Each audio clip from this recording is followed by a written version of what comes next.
Estamos en la parte número 6 de esta serie de estudios que hemos titulado Jesús es Dios, dentro de lo que es la doctrina de la Trinidad, del hecho de que Jesús es Dios. Y ya hemos venido trabajando esta doctrina, una doctrina compleja, una doctrina no trivial como la del bautismo, como lo pudimos ver, ¿verdad? Y se requiere, como lo hemos venido analizando, ciertos criterios, ¿verdad? Ciertos conocimientos previos para poder entender esta enseñanza bíblica, que no está establecida de manera explícita.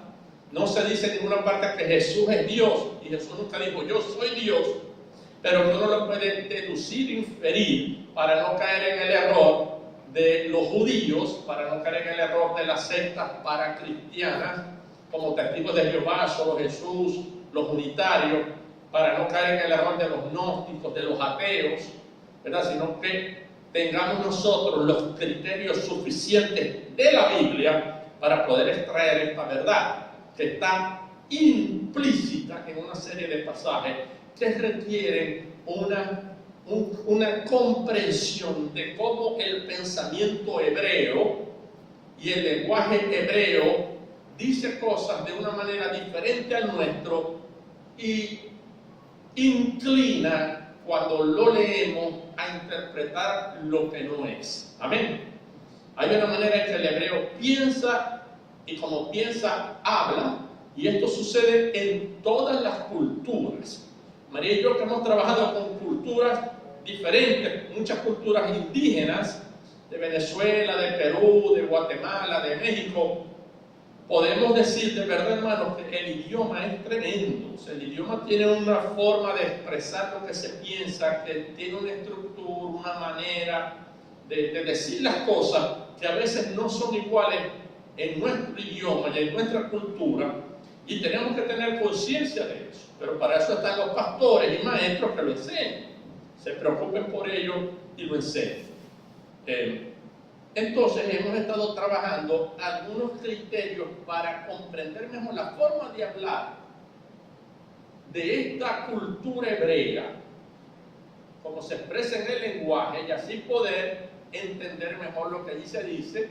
Y con estas herramientas va a quedar claro, sin duda alguna, que Jesús es Dios y que Dios es uno en tres personas distintas, pero que en esencia es un solo Dios. El nombre es Jehová. Está Jehová, el Padre, el Hijo y el Espíritu Santo. No Dios Padre, Dios Hijo y Dios Espíritu Santo, porque estamos hablando de tres dioses. No, es Dios Padre, Hijo y Espíritu Santo. Un solo Dios en tres personas, cada una con una función que hacer para los propósitos de salvar al hombre de la condenación eterna de su alma. Amén.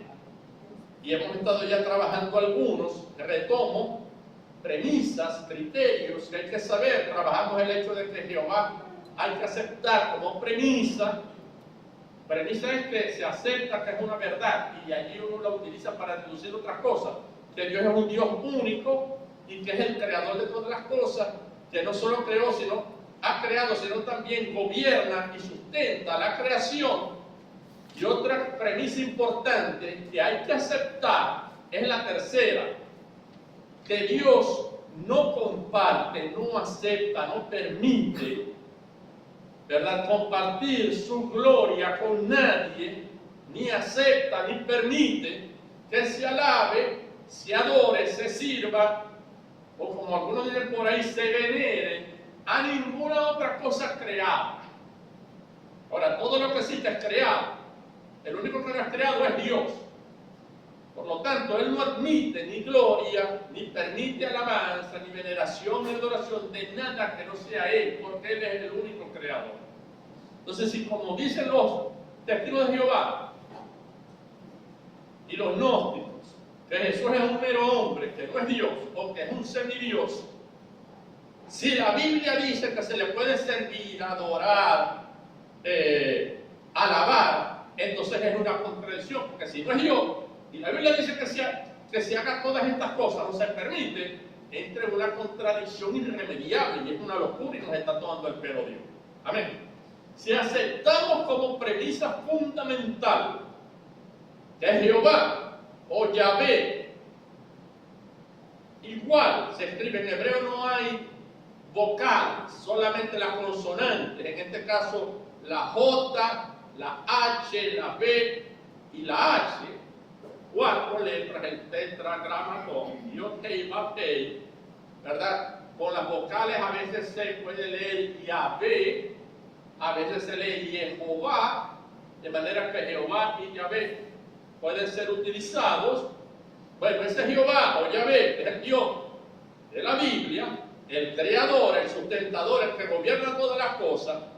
Ese Jehová no permite que se sirva, alabe, adore o venere a nadie más, ni siquiera a los ángeles, sino solo a Él. Entonces, si Jesús es el ángel Miguel, como dicen los testigos de Jehová, entonces, al alabar a Jesús, y cuando Apocalipsis dice que alabemos y honremos y adoremos a Jesús, está la Biblia contradiciendo. Entonces, está mal lo que nos han enseñado y es un disparate inentendible lo que la Biblia dice. Entonces, ahí hay una cuestión que tenemos que aceptar. ¿Lo entienden? Esto es una premisa fundamental. Y hemos estado trabajando la otra, la cuarta premisa acerca del Dios de la Biblia que debemos tener en cuenta. Y es que, hermanos, hay que distinguir cuando en la Biblia se hace referencia a una persona de carne y hueso y se le nombra por nombre, ¿verdad? A la persona de carne y hueso se le nombra por nombre, y cuando se nombra a la persona, pero no haciendo referencia al cuerpo físico, a la persona como tal, sino a las cualidades que la persona tiene. En la Biblia vamos a ver cómo se utiliza eso. En español existe. Yo quiero ponerles un ejemplo. Vimos el ejemplo, no lo voy a hacer porque ya lo trabajamos, el de Elías, cómo la Biblia profetiza a un profeta, valga la redundancia, que iba a venir antes para anunciar al Mesías. ¿Y cuál es el profeta que vino a anunciar al Mesías? Juan el Bautista. En Malaquías les dice que era Elías. Entonces, ¿era Elías o era Juan el Bautista? Nos engañó Dios. Entonces vimos por la Escritura que el mismo Jesús dijo que ese Juan el Bautista era el Elías que debe de venir. Ahora, Elías es el nombre, pero Juan el Bautista mostraba las cualidades de Elías y también entonces se le dice el Elías que había de venir. ¿Me estoy dando a entender? Ya lo trabajamos en estos versículos y voy a seguir adelante. Hay un ejemplo, hermano, de nombrar como les dije, y esta es una lectura complicada, pero vamos a ver un ejemplo que lo entiende. Déjenme decir la teoría. Un ejemplo sumamente importante que debemos tomar en cuenta para entender que Jesús es Dios es que en la Biblia se toman las cualidades emblemáticas, las cualidades más características de alguien que tiene nombre propio o tiene un título bajo el que se conoce, y se usan esas cualidades para identificar a otra persona que también tiene su nombre propio, que si tiene una o varias cualidades de otra, la llamamos con el nombre de esa otra. Esto parece un calamatía y vamos a ver lo que quiero decir con esto, con este ejemplo que le hice. ¿Reconocen a ese señor? ¿Cuál es el nombre de ese señor allí? Simón Bolívar. ¿Se ve? Claro. Simón Bolívar es esa persona, ¿verdad? ¿Qué título se le da a ese señor cuyo nombre es Simón Bolívar? Libertador, ¿verdad? Entonces ven el nombre y el término libertador, el título. Él es el libertador. Entonces nos referimos por libertador o Simón Bolívar a ese personaje concreto que ya está muerto, ¿verdad? Pero que ahí se está en una imagen, en un retrato. Entonces cuando lo vemos le damos nombre propio, nombre de pila, Simón Bolívar, conocido también bajo un título que se le da honorífico, libertador, ¿verdad? Ahora, ¿cuáles son las cualidades de ese señor que nosotros conocemos, que son características de él, propias de él? Número uno, una de sus cualidades es que fue un valiente y aguerrido militar. No fue un cobarde, ¿verdad? Se llama para atrás. Fue valiente y aguerrido, una cualidad de su persona, una característica de él. ¿Ven? Otra que se le conoce, que fue libertador de 5 naciones. otra cualidad. Eso no lo tiene cualquiera. Guerrido, valiente, libertó, sin corazón. Este fue un excelente estratega militar. Mareó a los españoles y se los comió en todas las batallas. Entonces, cualidades: valiente, guerrido, tremendo estratega militar. No puedo decir manejaba, sino que montaba a caballo también excelente, tremendo jinete, podríamos decir. Y otra cualidad es el haber sido un estadista, un ideólogo, que se preocupaba por la libertad y el bienestar de los pueblos colonizados por España. Cualidad, ¿verdad? Entonces tenemos cualidad.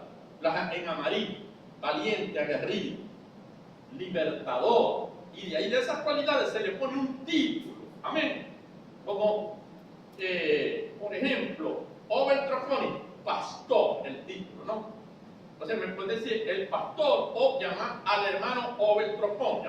Pastor, porque tiene una serie de cualidades, o debe tenerlas. Amén. Se supone que debe tenerlas para que se le dé este título, además del nombre. Amén. Entonces decimos, fui a ver al doctor Máximo Quintero, nombre propio Máximo Quintero, título doctor, neurólogo, ¿lo ven? Pues cumple ciertas cualidades y características que lo identifican con esa actividad. ¿Me están dando a entender? ¿Me estoy dando a entender? Perfecto. Tenemos a ese señor. Asumamos que ese señor, su nombre de pila, nombre fue Royoquero. No me llamo Royoquero. Ahora bien, si las personas identifican en el señor Royoquero una o más cualidades emblemáticas de este señor, cuyo nombre es Simón Bolívar, el libertador, si entonces identificamos que el chico Royoquero tiene unas cualidades, ¿qué cualidades tenía el señor cuyo nombre es Simón Bolívar y título libertador? ¿Qué cualidad? Si Royoquero es valiente, si Royoquero es tremendo jinete, si es estratega, si es un ideólogo social, político, y se liberta a países de la opresión de las colonias, hermanos, ¿cómo creen ustedes que se referirían al hablar de Royoquero? Hermano, ese es un Simón Bolívar. Royoquero es un Simón Bolívar, o ese es un libertador. ¿O no? No, ese es un Simón Bolívar. Y hay políticos en la actualidad que se subrogan: yo soy el nuevo Bolívar. ¿Les viene a la mente alguno? Yo soy el libertador, y se hace, y los invitan supuestamente a comer con él. Se identifican como porque se subrogan ciertas cualidades de Simón Bolívar en él, que libertan, que pelean por los oprimidos, de los poderosos. ¿Me doy a entender? O sea, al participar de ciertas cualidades de Simón Bolívar, lo llaman otro Bolívar y otro libertador. ¿Me doy a entender? Esto ocurre en el castellano.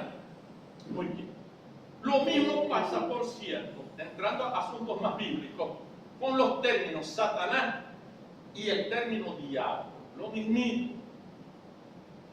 Otro ejemplo importante donde se da este fenómeno lingüístico dentro del idioma hebreo lo tenemos en los casos de los términos Satanás y diablo. Vamos a ver dos ejemplos importantes. Miren lo que dice, y miren lo importante que es saber esto, aunque parezca sencillo, porque lleva errores tremendos ignorar eso. Si leemos Mateo 16, 21 al 23, dice así, leamos: desde entonces comenzó Jesús a declarar a sus discípulos. En un momento dado, Jesús comenzó a declarar a sus discípulos que era necesario que Él fuera a Jerusalén y que era necesario padecer mucho de la gente importante del pueblo, de los ancianos, de los principales sacerdotes y de los escribas. Tres personas importantes en la cultura hebrea. Los ancianos eran como los asesores del mundo civil.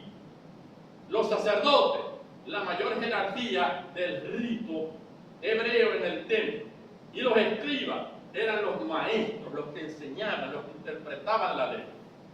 Entonces él dice que era necesario, en un momento era necesario que yo vaya para Jerusalén y debo padecer de la gente importante, civil y religiosa, y que yo sea muerto. Es necesario que yo muera y resucitar al tercer día. Imagínense que te diga eso el que tú consideras que es el Mesías. Estáis loco. si vos tenéis poder, si sos el Mesías, para evitar eso. Mire lo que le dice Pedro, cuando Jesús le dice esto, Pedro le dice, que lo tomó aparte. Yo imagino a Pedro yendo, Padre de la gloria. ¿Cómo va a ser? No puede ser. Es el Mesías. Pero lo tomó aparte y comenzó a reconvenirle, o sea, a tratarlo de convencer, diciéndole el siguiente argumento. Jesús, chico, tenés compasión tuya, autocompasecete de ti mismo. ¿Cómo vas a ir y te vas a sufrir de parte de la gente más importante y que te mate para después resucitar tercero? ¿Y quién resucita además de él? Pasó a convencer. Y miren lo que le dijo el Señor. Volviéndose el Señor le dijo a Pedro, quítate de delante de mí, Satanás, porque me eres tropiezo. En la iglesia donde yo comencé, a mí me dijeron, y se puede pensar, y así lo enseñan muchos, que a Pedro se le metió el diablo, ¿o no? Lo poseyó Satanás. Entonces Satanás, poseyendo a Pedro, ¿verdad?, le dijo lo que le dijo.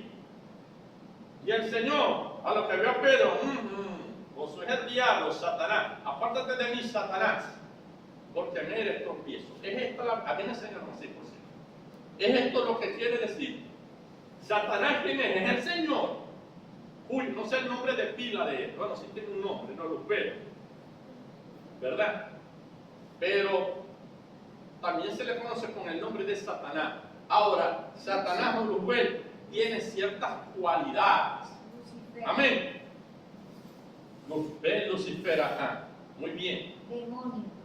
No son pocos los que, desconociendo el aspecto del Biblia, te enseñan que Pedro estaba poseído por demonios o controlado por Satanás. Hermano, nada más apartado de la realidad. Lo que acá se narra se explica fácilmente cuando entendemos que en el hebreo se permite diferenciar entre la persona con nombre o título y las cualidades, atributos o características de esa persona. De manera que pueden intercambiar cualidades por nombre de persona. Amén. En el caso del término Satanás, hay que diferenciar entre la persona de Satanás, el tipo con cachos y rabos que pinta, ¿verdad? El ángel caído, archienemigo de Dios, y Dios aquí es con mayúscula, y las cualidades que caracterizan a ese ángel caído, cuyo nombre es Luzbel o Satanás. Amén. Hay que diferenciarlas. ¿Cuáles son las cualidades de ese señor Satanás? Satanás, hoy lo tenemos como nombre, pero en realidad es una palabra que tiene un significado y por eso que se le pone el nombre. El término Satanás en hebreo significa, miren bien lo que significa Satanás, el que se opone con hostilidad a alguien, se opone con hostilidad, el que adversa. De allí que signifique adversario, acusador. Cualidad de ese nombre es Shatán en hebreo.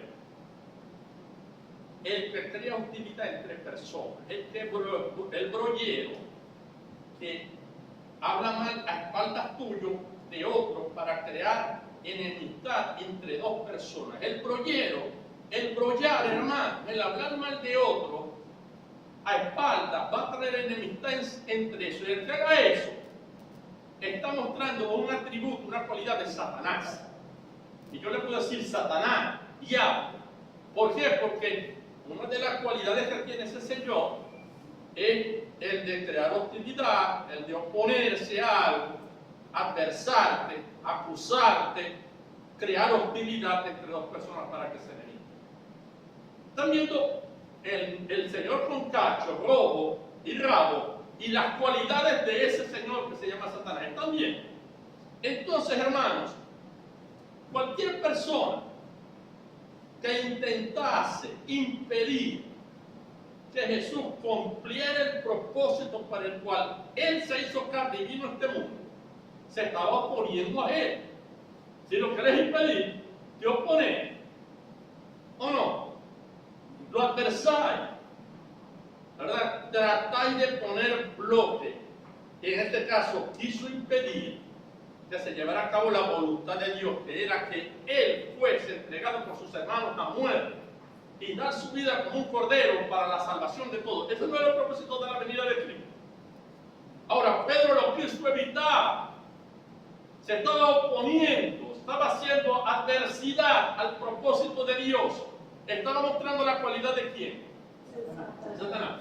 Por eso es que el Señor le dice Satanás, no Pedro. Aparte de mi Pedro, que era su nombre propio de la persona de carne y hueso. Pero le pone otro nombre, lo llama con otro nombre, haciendo referencia a qué? A las cualidades características de él, que en este caso era oponerse a la voluntad de Dios. Todo el que se opone a la voluntad de Dios es un adversario. Y se le puede adjudicar el nombre emblemático titular del adversario por excelencia, que es Satanás. Están viendo, no es que se lo poseyó, es que mostró una cualidad. Se opuso. Ven cómo resuelve el problema, hermanos. Fácil, sencillo. Y no la enseñanza de como me hicieron a mí, no, que lo tomó Satanás, y era el diablo ahí. No, se le adjudicó las cualidades de Satanás. Hay que conocer las cualidades emblemáticas aquí. Otro ejemplo bíblico, Juan 6, del 70 al 71. ¿Qué dice? Jesús les respondió: no os he escogido yo a vosotros los 12, y uno de vosotros es diablo. Y hablaba, fíjate, llamó diablo a uno, Señor, de carne y hueso, que era uno de los 12 apóstoles, ¿verdad? Cuyo nombre de pila característico era Judas Iscariote. ¿Correcto? Porque él le había de entregar. No lo llama Satanás, lo llama diablos. Satanás significa adversario, que se opone, que habla mal a espaldas tuyo para enemistad. Ahora, diablo, le usa otro nombre, uno griego, diabolos, que significa diablo. Es el mismo personaje, pero el diablo revela otras cualidades de ese señor maligno, el archienemigo de Dios. Y significa difamador, que levanta falso testimonio, que actúa o habla mal a espaldas de alguien con el fin de ya no poner en enemistad, sino con el fin de destruirle la reputación, el honor. Llamó a Judas diablo. ¿Por qué? Y uno de ellos era diablo. No fue Judas, hermano, a espaldas del Señor, si usted se diera cuenta, a acusarlo ante los miembros del Sanedrín, el sumo sacerdote. Mira, es que ese es un farsante, yo le voy a decir dónde está para que lo capture.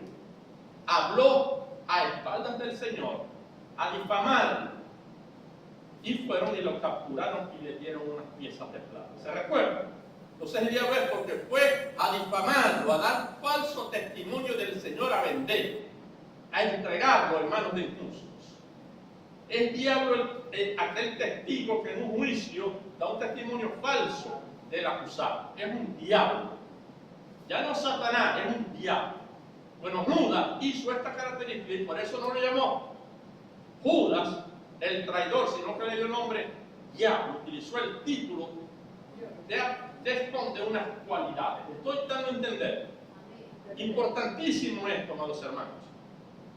Lo mismo sucede con el término el Mesías. Miren, si no se conoce esto bien, todo el problema que va a traer entender eso de el Mesías. Otro ejemplo de esto es el Mesías. Miren lo importante que es esto. Están captando, ¿no? Nombre propio, la persona concreta, o ponerle el nombre a alguien que tiene su nombre específico porque tiene cualidades de otra persona concreta. Amén. Y llamarlo por ese nombre. El Mesías. Primero, un examen. ¿Qué significa Mesías? Correcto. Mesías significa ungido, que fue unido, del verbo ungir. Participio pasado de ungir. Unir es echar aceite sobre alguien. Ungido es que alguien le echó aceite a él, correcto.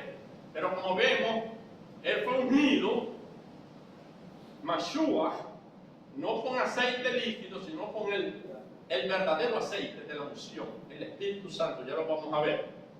Significa ungido. Ahora, ¿cómo se dice ungido o Mesías? Mashiach, ¿cómo se dice en griego? Christos. Y de allí viene el castellano, Cristo. Cuando la Biblia dice Cristo, ¿qué está queriendo decir? Mashiach, Mesías, el ungido. No se olvide de eso. Amén. Por tanto, Jesús, el nombre de pila de ese Señor que vino ¿verdad? Que vamos a celebrar la fecha de en un momento nació. No fue el 24 de diciembre, eso se lo garantizo.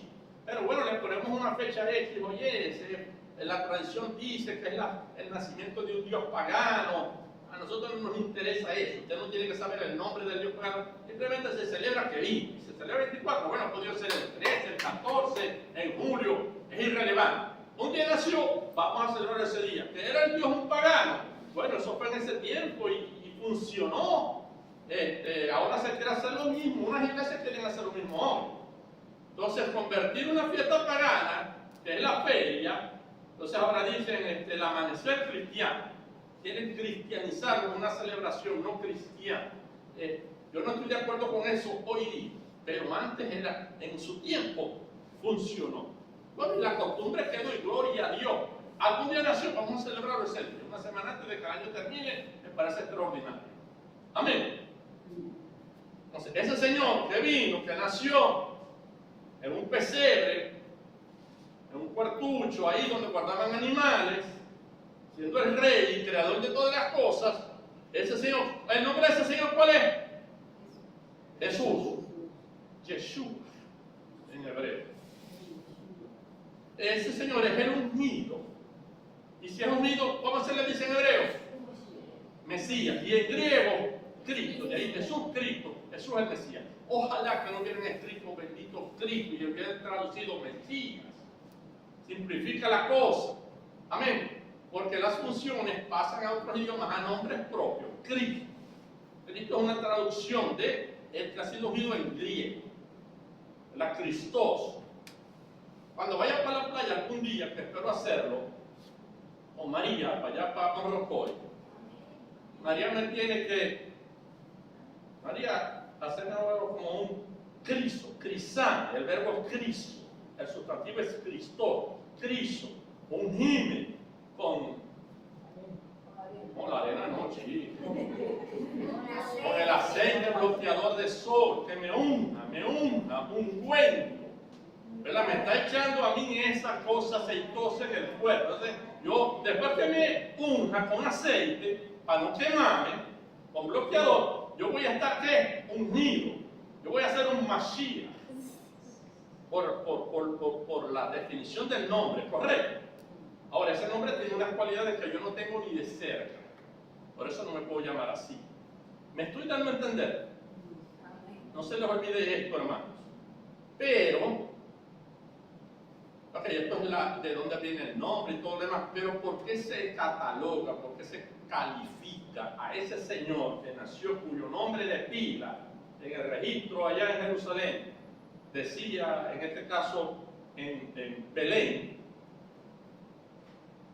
decía Jesús en la cédula del Señor, Jesús, correcto, su nombre? ¿Por qué se le dice el Mesías, el ungido de Dios? Esto es importante, pues se le está adjudicando cualidades. ¿Cualidades de quién? Había un señor que también alguien que se le llamaba el ungido de Jehová, el Mesías de Jehová. ¿Quiénes eran las personas que recibían la unción en el Antiguo Testamento? ¿Quiénes eran los ungidos en Israel? ¿Quiénes saben eso? Poco. Bueno, aquí estamos para aprender. Esa es la finalidad de la predicación de edificación. Ungir. ¿Qué significa ungir? Echar aceite para consagrar a alguien, para apartarlo para una función específica. Para eso se unía. Se unía con aceite a estas tres personajes de la sociedad sacerdotal, con un aceite especial que la Biblia dice cómo lo iban a preparar. 5 componentes: aceite de oliva, cálamo aromático, mirra, canela e incienso. Gracias. Mezclados en una proporción específica, dice la Biblia, como el arte del perfumador, y que nadie lo debía imitar. Este era el aceite de la unción del sacerdote, un aceite especial. ¿A qué más se le echaba el aceite? Para consagrarlo para la función específica. A los profetas se unía también. Y al tercer personaje que se unía eran a los reyes. ¿Se recuerdan cuando Saúl ungió a Samuel? Al revés, Samuel ungió a Saúl con el aceite, y después a David con un aceite que llevaba en un cuerno también, aceite de oliva. Se ungía. O sea, era una forma. Hoy en día se unge no con aceite, sino poniendo a los presidentes, que son como los reyes, con una banda. Y hasta que no se ponga el acto de la banda, no es presidente. ¿Se acuerdan del problema que hubo aquí? Sí. Que si, ¿quién le puso la banda al presidente? No, porque se murió Chávez, entonces no había un problema. Y no era presidente hasta que se le ungió. No se ungió, se le puso. O no se le echan encima. Se le pone una banda. Y de ahí sale, ahora sí. Es la inauguración, y no es presidente hasta que se le ponga la banda. Bueno, aquí no eran ni sacerdotes, ni profetas, ni reyes, hasta que se le derrame el aceite de la unción sobre él. Ahí quedan ya apartados para la función. Pues que no se olvide esto, amados hermanos. Ahora, de todos estos tres, los que los hebreos asociaban más con la unción, que era más significativo, eran a los reyes. Atención con eso, a los reyes se les ungía con aceite. Pero hay un rey que fue ungido con aceite, obviamente, que para los hebreos era como el modelo, el rey por excelencia, el rey modelo. ¿Cuál fue este rey? David, el rey David. Era para los hebreos el ungido, el Mesías, ¿verdad? Por excelencia, el mejor rey. ¿Pero por qué? ¿Qué cualidades emblemáticas tenía David que lo hacían el rey ungido o lo hacían el Mesías o no? Sale el hebreo, Mashiach, el Mesías por excelencia. ¿Qué cualidades tenía? Bueno, la gente, al pensar en rey, pensaba en un ungimiento, en un ungido de Jehová. Un rey específico, con unas cualidades extraordinarias, características, un Mesías especial. ¿Cuáles eran esas características que tenía el rey David? David el Mesías, el ungido de Dios, fue libertador. Fíjense bien esto, hermano, atención aquí. David libertó a Israel como ningún otro rey de Israel. David, miren bien esto, batalló y venció a los enemigos de su pueblo, a los filisteos. ¿Se recuerdan? Los botó, los batalló y los venció. Los liberó a Israel, los expulsó de la tierra, los sacó de Israel. Y además extendió el territorio de la nación hasta llegar a ocupar el área territorial más grande que Israel ha tenido en toda su historia, inclusive hoy.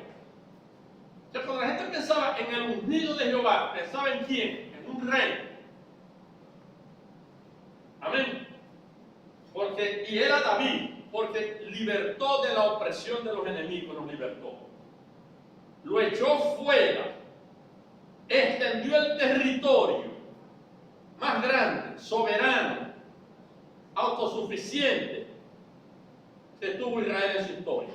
También fue además, aparte de ser un libertador, miren todo lo que significa libertador. Sacó a los enemigos, los expulsó, los venció, los libertó de esa esclavitud de los enemigos, hizo el territorio más grande. David además fue un rey justo, un Mesías que juzgó con justicia. Importantísimo esto. Tercero, estableció un reino que se caracterizó, atención, por unidad, todos los israelitas juntos. Después de él se dividió Israel en dos reinos. ¿Amén? Pero mientras el rey, todos vivieron en unidad, todos los judíos, hebreos juntos, en paz y seguridad. Amén. No se les olvide esto, hermano. Esto eran las características centrales del ungido de Jehová. Cuando el judío oía hablar del ungido de Jehová, pensaba en un rey. ¿En qué rey? Simbólico. En David, el ungido de Jehová como David, porque hizo todas estas cosas. Trajo paz, seguridad, unidad, más grande el territorio, no tenían más enemigos que los molestaran, los oprimieran y los esclavizaban, no tenían que pagar impuestos como a los romanos. Este era David. Las cualidades de este Mesías, rey ungido. Al morir David, Dios le prometió al pueblo que iba a levantar un rey, un ungido, un Mesías, descendiente de ese rey, modelo de David, obviamente con las cualidades de David, para que volviera a reinar sobre Israel y estableciera nuevamente un reino de unidad, de justicia, de paz y de seguridad para su pueblo. Porque recuerden que después de David hubo una matazón por culpa del hijo de David, Salomón, un rey, ¿verdad? Y por la vida depravada del rey Salomón, Dios castigó al pueblo de Salomón, trayendo enemistad y dividiéndose la nación, que era una, la nación en dos reinos, el reino de Judá y el reino de Israel, el reino del norte y el reino del sur. Amén.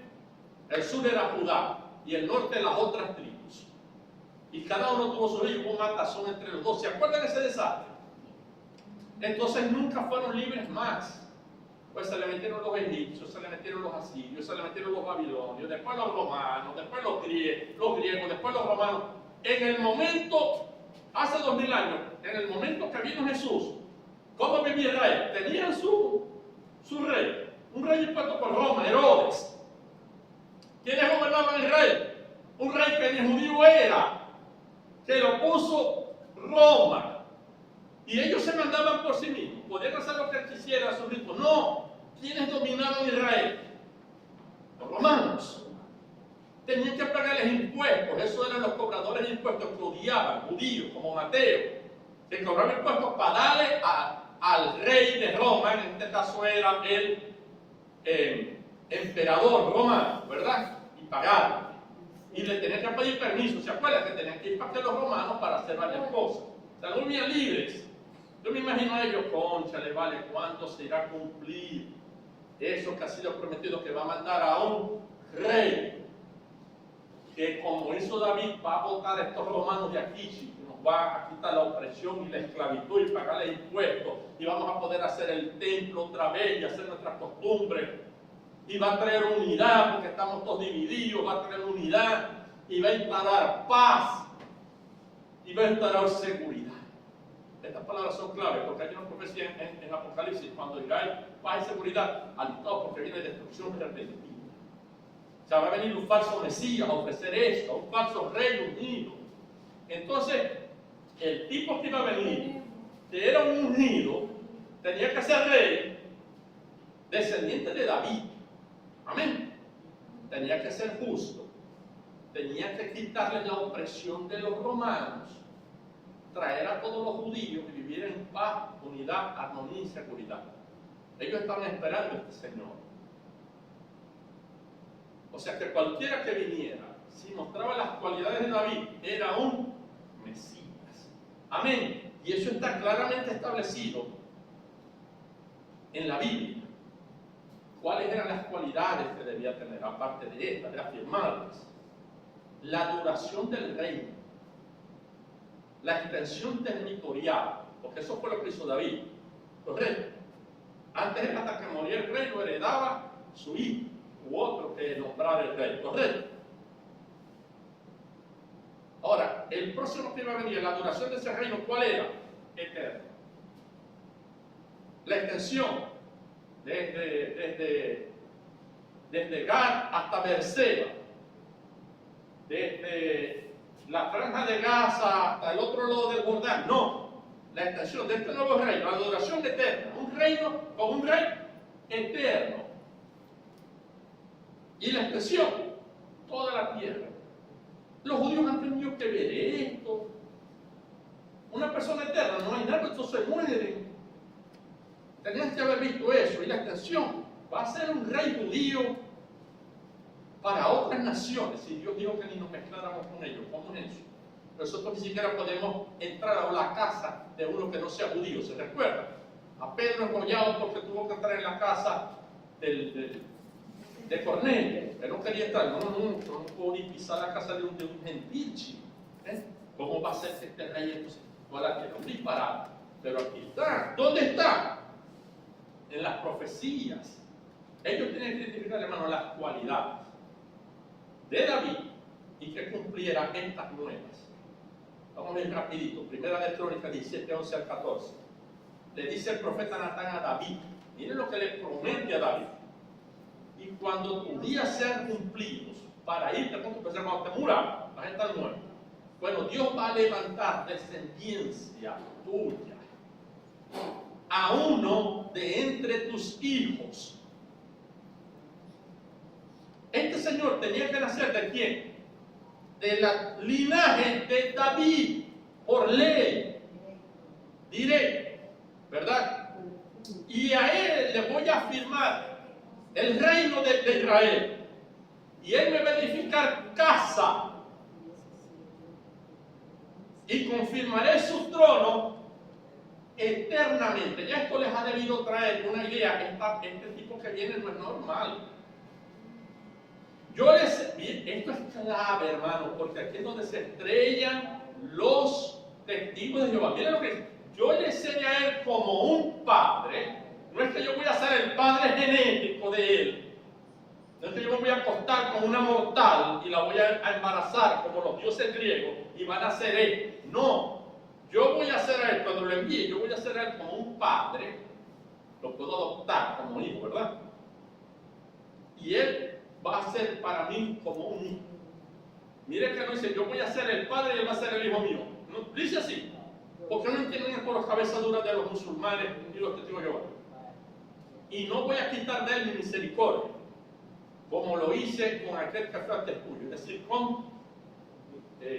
antes de David, ¿quién vino? Saúl. Que se lo quitó Dios por maluco, por mal rey. No, a él no se lo voy a quitar nunca, sino que lo voy a confirmar en mi casa y en mi reino eternamente. Y su trono será firme para siempre. ¿Qué les parece? Han debido poner a pensar esto a los judíos. Segunda de Samuel 7:16. Y será firmada tu casa, le dice otra vez, y tu reino para siempre delante de tu rostro, y su trono será estable. No va a haber problemas ni golpes de estado. Va a ser estable eternamente a este otro rey ungido o Mesías que va a venir después tuyo, de tu linaje. Amén. Miren los datos. Salmo 45:6. Tu trono, oh Dios. Ahora dice que va a establecer el trono a ese descendiente de él. Y luego dice, tu trono, oh Dios. El tercer Mesías es Dios. Es eterno y para siempre. Además es un cetro, la autoridad del rey, con justicia. Esa va a ser la característica de tu rey. Cetro de justicia, un gobierno justo, eterno y justo. Pero solamente para Israel. Vamos a ver si hay otra profecía. Isaías 11:1-4. Saldrá una vara del tronco de Isaí, el papá de David, y un vástago retoñará de sus raíces. Y esto es clave. Y reposará sobre ese ungido, sobre ese retoño, el Espíritu de Jehová. ¿Ustedes se acuerdan cuando le dieron qué pasó cuando se bautizó Jesús? Vino el Espíritu Santo sobre él. ¿Y qué dijo el Padre en el cielo? He ahí mi hijo amado en quien tengo complacencia, en quien me complazco. Clave. El Espíritu Santo iba a venir sobre él. No juzgará según la vista de sus ojos, o sea, no va a ser a juzgar sin justo juicio, según lo que vea, ni van a arguir por lo que oigan sus oídos, o sea, no por el brollo. Déjame constatar, eso lo debemos imitar del Mesías. Vamos a ver si es verdad lo que digo. Vamos a ver si sus acusaciones son ciertas. No porque me lo estáis diciendo yo te voy a expulsar. Tengo que juzgar con justo juicio. Amén. Sino que juzgará con justicia. ¿Ven cómo se está cumpliendo el reino de David? Con estas cualidades, pero las está empleando eternamente, para siempre, con justicia, con paz, con seguridad, con unidad. Ahora, ¿hasta cuánto va a medir el reino? ¿Cuáles son sus fronteras? Falta eso. 42:1. Y aquí mi siervo, yo le sostendré, mi siervo, el siervo de Jehová, porque el Mesías iba a ser un servidor de Jehová. Amén, como fue David. Por eso el término siervo. ¿Cómo se dice Señor? El siervo sufriente, en quien mi alma tiene contentamiento. Eso fue lo que dijo Dios cuando bautizó a Jesús con el Espíritu Santo. He puesto sobre él mi espíritu, él traerá justicia a Israel. Dice así, él traerá justicia a las naciones. Entonces, él va a juzgar. Pero ¿cómo va a ser si Dios es el Dios de Israel? De Abraham, de Isaac y de Jacob. Eso no son ni maracuchos, ni africanos, ni alemanes, ni chinos. Son de Israel. Y aquí, ¿cómo es eso que va a juzgar a las naciones? Desde eso, los ha debido poner a pensar. El reino del tipo es el mundo entero. Isaías 63. Y andarán las naciones, los países del mundo, a la luz de él. Y los reyes, los gobernantes, hoy día los presidentes, los jefes de Estado, van a estar al resplandor de tu nacimiento, de su reinado. ¿Qué les parece eso? La nación. Esto debió empezar a los tiempos eternos y sobre todo el mundo. Como David, judío.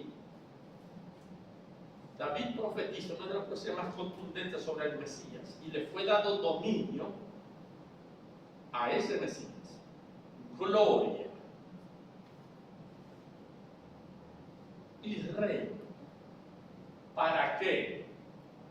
Todos los pueblos, naciones y lenguas. ¿Quién está metido ahí? A toda la humanidad. Para que todo esto le sirva. ¿Cómo va a poner eso Dios? Que le sirvan a un hombre y le dé gloria. Si Dios no comparte su gloria con nadie. Están viendo unos datos por ahí. Su dominio es dominio eterno que nunca va a pasar, nunca. Esto es pesado. Y su reino uno que nunca va a ser destruido. Esto va a durar por siempre sobre toda la tierra. Y esto es duro de entender. Aquí nos está hablando de algo que comparte su gloria. Esto es como que es Dios mismo. Es lo único que hace sentido, ¿verdad? Es Dios mismo. Isaías 42:1. Miren los versos de Isaías y Daniel. Isaías lo llaman el quinto evangelio. Eso habla del Mesías tremendamente. Y aquí mi siervo, yo le sostendré, mi escogido, el que me hasta lo estoy repitiendo. Ya vimos entonces justo, liberador, paz, sobre toda la tierra. Otras características. Las narra Lucas, pero está profetizado en Isaías 61, del 18 al 21. Esta narrativa sucede lo siguiente. Jesús entra a una sinagoga después de ser bautizado. Y es costumbre en las sinagogas tener una lectura de los profetas. Los judíos hasta el día de hoy tienen los domingos, como en el caso de ellos, el Shabbat, los sábados, el viernes en la noche y el sábado, tienen el estudio de la ley. Pero la Biblia es más que ley. La ley también es los profetas y los salmos, ¿correcto? Entonces estudian la ley, se dividen en 54. La ley la dividen de Génesis a Deuteronomio, la dividen en 54 estudios que cubren todo eso. Una para trabajar con las 54 semanas del año, 52, perdón. ¿Correcto? Ahora, y en la otra Biblia que la van a olvidar, bueno, tienen una parte aparte especial de la prédica donde leen un profeta. Y así leen los profetas todo que mezclan con el estudio de la prédica de Deuteronomio, del Pentateuco, de la ley. ¿Me están entendiendo? Y hoy en día hay que toca este domingo que estudiarlo y qué porción de un profeta van a leer. Entonces eso llega a la sinagoga. Una persona nueva, un invitado, un hombre desconocido que era allá, de la algarabía que se formó en su bautismo y todo esto, ¿verdad? Visitante, el tipo es de Nazaret. Era costumbre, y así me ha pasado a mí cuando he ido a algunas sinagogas, con un invitado de honor, me han dado a mí para leer, eso se llama la Haftará. La Haftará de ese día, la lectura del profeta de ese día. Y le leí. Los invitados, una forma de honrarme. Los maestros hicieron lo mismo, le honraron y lo invitaron a leer. Y ese día, por casualidad, eso fue un sueltazo, le tocaba la porción de este profeta. Qué bárbaro.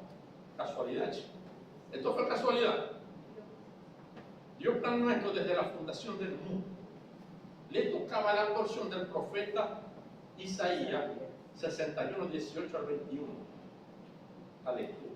Y el Señor, ¿se recuerda lo que dice la Biblia? El Señor se paró y leyó la profecía. Mira lo que dice la profecía de Isaías, la leyó, eso no lo narra Lucas. El Espíritu del Señor, en hebreo es el Espíritu de Jehová, Ruach Yahvé, está sobre mí. ¿Se acuerdan las profecías de que iba a estar el Espíritu Santo sobre él? Sobre el Mesías, el descendiente de David. El Espíritu de Jehová está sobre mí, por cuanto me ha ungido. Es decir, que le derramó algo. ¿Qué derramó sobre él? El Espíritu Santo. ¿Cuál es la verdadera unción? No es esa que dicen algunas iglesias pentecostales, no, que tiene unción, él tiene la unción porque habla con poder, es una unción, la unción la tenemos todos, el Espíritu Santo en nosotros. Que tenga dones, llamados y ministerios, otra cosa, pero no llamen esa unción, porque la unción es el Espíritu Santo únicamente. Amén. Somos unidos con el Espíritu Santo, como el Mesías. Amén. Entonces ya Isaías había profetizado lo que iba a leer cuando viniera el Mesías. El Espíritu Santo está sobre mí. Y me ha ungido Jehová, dice el texto, para, le enumeré 6 funciones. Esto está escrito del Mesías. Si viene roñoquero, mamblea, y cumple eso, aunque se llame Jesús, o mamblea o roñoquero, tiene que tener el título de ¿qué? Del Mesías como David. Libertador, traer paz, unidad. ¿Eso no es? Echar fuera a los romanos, los que no entendieron esto. Y aquí vemos un dato supremamente importante. Para 6 cosas: dar buenas nuevas a los pobres. ¿Qué es buenas nuevas? Evangelio. Para predicar el evangelio de los que están destruidos, pobres de espíritu, pobres de ánimo, pobres de vida, pobres de todo. No económico, a Dios no le interesa eso. Es la pobreza del espíritu, de la conducta. Amén. Dar el evangelio a los que lo necesitan, a sanar a los quebrantados del corazón, a los que están atropellados por la vida, por la injusticia, por el mal matrimonio, los malos hijos. Los va a sanar. Pregonar libertad a los cautivos, a los que están esclavos del pecado, libertad, pero lo pudieron terrenar para darnos buenas noticias a los pobres, sanar a los que estamos dolidos porque los romanos nos están oprimiendo y liberarnos de la cautividad de Roma. Que fue lo que pensaban, para dar vista a los ciegos, sanarnos los ciegos físicos, pero también los ciegos que no veían la verdad bíblica, enseñarles, como le dijo la mujer. Se supone que el Mesías nos iba a enseñar todas las cosas. Claro, yo voy a abrir la vista, ustedes que están ciegos espirituales. Amén. Para poner en libertad a los oprimidos. El significado de esto es para libertar las opresiones del diablo, los que están poseídos por Satanás. Esto es lo que significa eso. Y predicar el año agradable del Señor, el periodo, en hebreo es el jubileo, un periodo de perdón, de libertad, donde la gente iba a descansar. Ese es el periodo de la iglesia, de la gracia. a predicar el año de la palabra del Señor y enrolló el libro, después de haber leído esto, y se sentó.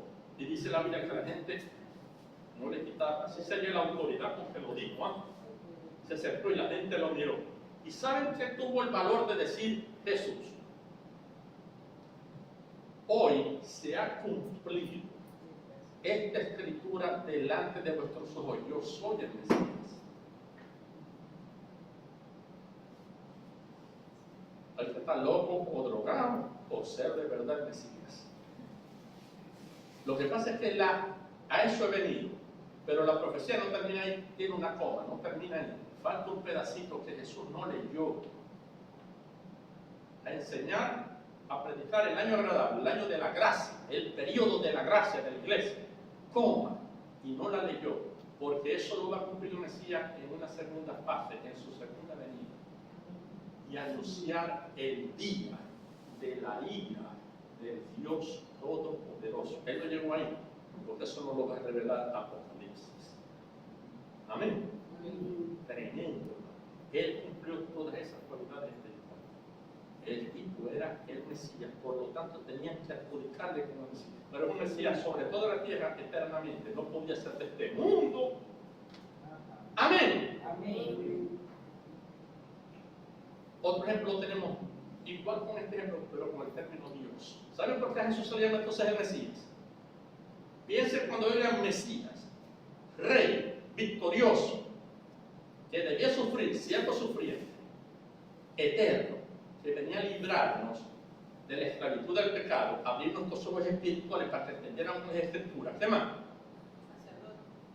Era el sumo sacerdote, ¿verdad? Iba a dar vista a los ciegos, libertar a los cautivos, iba a poder libertar a las personas de la opresión de Satanás, a predicar el Evangelio, las buenas noticias a todos. Amén. Y eso es lo que debemos hacer nosotros también.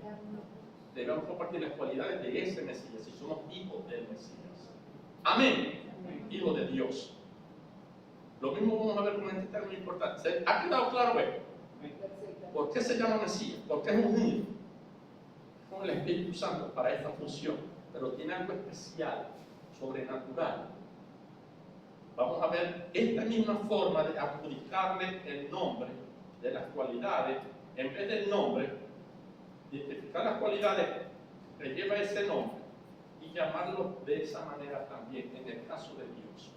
Vamos a ver que Dios en la Biblia se le llama a los ángeles y a los reyes que juzgan con justo juicio, llevan el nombre de Dios también. De Dios también.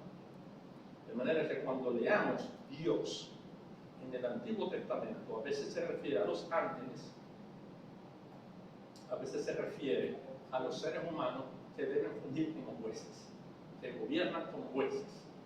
Lo vamos a ver y a demostrar por la Biblia. Y no es, pero a veces Dios se puede referir al Dios único y eterno. Cuando se utiliza un título, Dios superlativo, el Dios máximo de todos. Amén.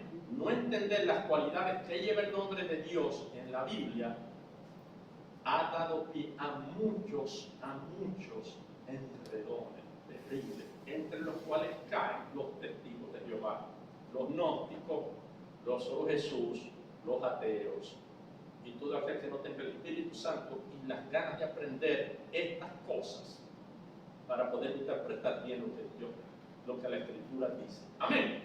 Vamos a dejarlo hasta aquí, hermanos. Vamos a retomar este próximo domingo. Amén. Y les doy gracias por venir. Y no nos perdamos esto porque esto viene bueno. Amén.